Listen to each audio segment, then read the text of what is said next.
आज 8 अप्रैल है और आज उत्तर पश्चिम विभाग के शिवसेना के जो उम्मीदवार हैं खिचड़ी चोर, उनको ईडी ने बुलाया है और ईडी इंट्रोगेशन के बाद क्या करेगी मुझे नहीं मालूम है, लेकिन निश्चित तौर पर खिचड़ी चोर के खिलाफ कार्रवाई होनी चाहिए और पूरे उत्तर पश्चिम जिला के मतदारों को पता चलना चाहिए कि उनका जो संभावित उम्मीदवार है वो कितना बड़ा चोर है, कितना बड़ा बेईमान है और कितना बड़ा दलाल है। लेकिन जब खिचड़ी चोर और खिचड़ी स्कैम के ऊपर मैं काम करना शुरू किया तो पता चला कि खिचड़ी घोटाले का असली किंग पिन कोई और है। ये अकेला चोर नहीं है, अकेला खिचड़ी चोर नहीं है। मुझे बड़ा दुख होता है, मैं अपने मित्र के बारे में कुछ कहने जा रहा हूं, लेकिन जो सच है वो कहना पड़ेगा। मुझे इस बात का भी दुख है कि राजकारण में कभी भी परिवार को नहीं घसीटना चाहिए, लेकिन जो पूरा घोटाला जिस तरीके से हुआ है उसमें मुझे अपने मित्र के परिवार के लोगों का जिक्र करना पड़ सकता है, पड़ रहा है। इसका मुझे सुख नहीं है, खुशी नहीं है, बल्कि दुख है।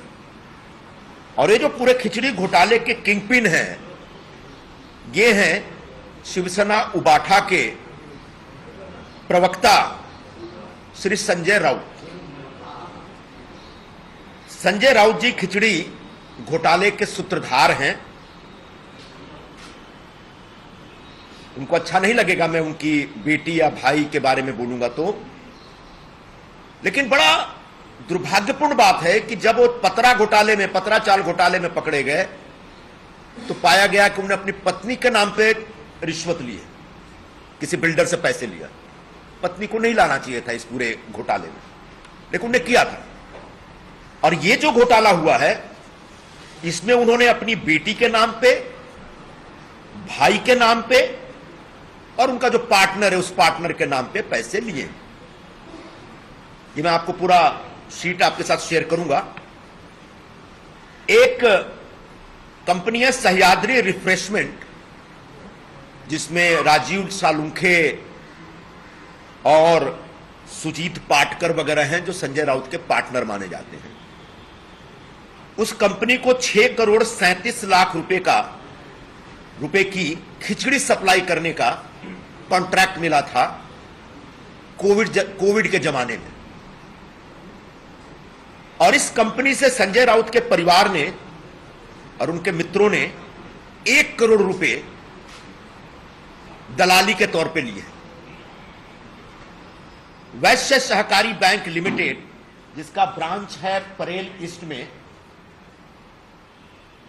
इस बैंक के खाता नंबर 00311 नहीं, फिर से 003110100001615, इस खाते से उनकी बेटी, जो बेचारी बेगुनाह है, उनकी बेटी मेरी बेटी की तरह है, उसको पता भी नहीं होगा कि सह्याद्री रिफ्रेशमेंट क्या है।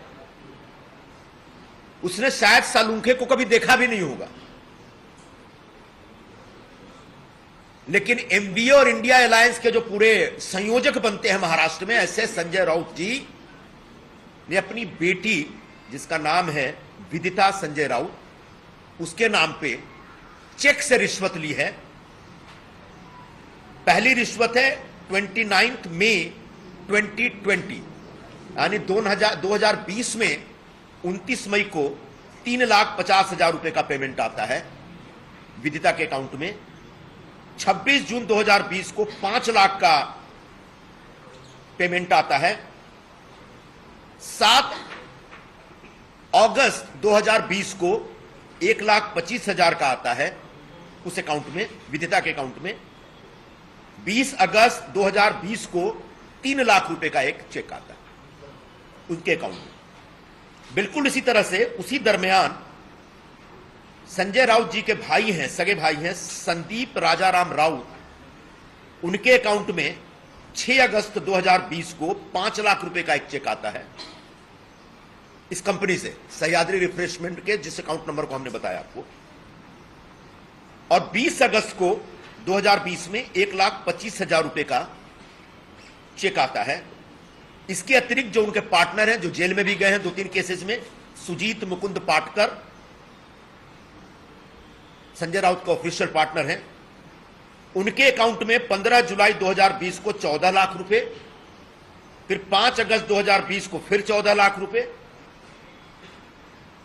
29 अक्टूबर 2020 को 10 लाख रुपए, 17 दिसंबर 2020 को 1,90,000 रुपए और 12 जनवरी 2021 को फिर से 1,90,000 रुपए आते हैं इनके अकाउंट में। ये जो सह्याद्री रिफ्रेशमेंट है, जो इसके बारे में जब जांच हुई तो पाया गया कि इनको 33 रुपए में 300 ग्राम खिचड़ी सप्लाई करने का, फ्री में सप्लाई करने का कॉन्ट्रैक्ट मिला। कोविड के जमाने में सबको पता है कि लोगों के काम धंधे बंद हो गए थे, सैलरी नहीं मिल रही थी, दुकानें बंद थी, हाहाकार मचा हुआ था। ऐसे गरीब लोग, कमजोर लोग, जो प्रपट्टियों में रहने वाले, चालियों में रहने वाले लोग, ऐसे लोगों को फ्री में भोजन सप्लाई करने का ये कॉन्ट्रैक्ट, ये काम, ये योजना बीएमसी ने शुरू की।